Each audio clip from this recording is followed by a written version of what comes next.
when you talked about breaking it down into a pyramid, you're looking at this like the execs and the senior level employees at the top, the mid level down to the entry level and junior employees. How does that strategy change when you're working with a whole team? Of course, the execs, the CEOs, they can post that thought leadership content. They have the experience and the credibility to do that. But when you're helping junior and entry level employees and mid market or mid level employees, what does the content strategy look like at this stage of their career? Well, actually, you could be a thought leader and not be C-level. You could be a CEO and just be a engagement advocate.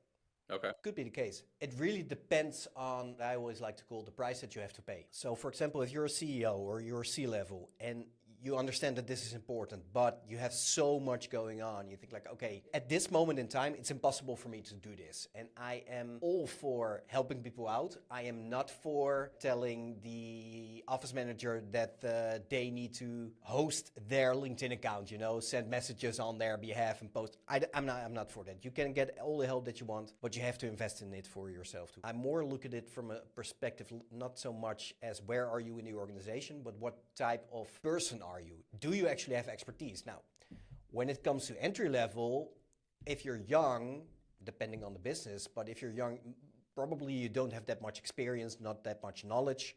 So it doesn't make sense to make you a thought leader, again, depending on where you are in your career. But that's how we look at it. So back to your question, if you look at the strategies for like a little bit lower in the pyramid, so the engagement advocates, the potential promoters, I always recommend everybody should have a solid LinkedIn profile. And it doesn't have to be like super comprehensive with everything and every little detail on it, but you should have a good profile picture, you should have a good header image, you should have a good headline, an about section, a little bit of experience, and if anything possible, some recommendations. Anybody in the company should have that. Makes sense.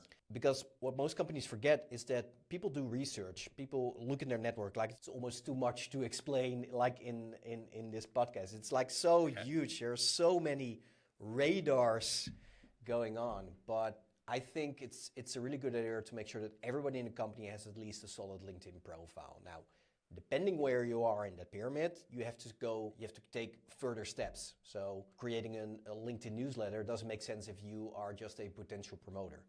But it does make sense when you're a thought leader. Right. When you're a thought leader, you cannot get away with 2 likes a month. Then you're not a thought leader. So it's more like that I look at it.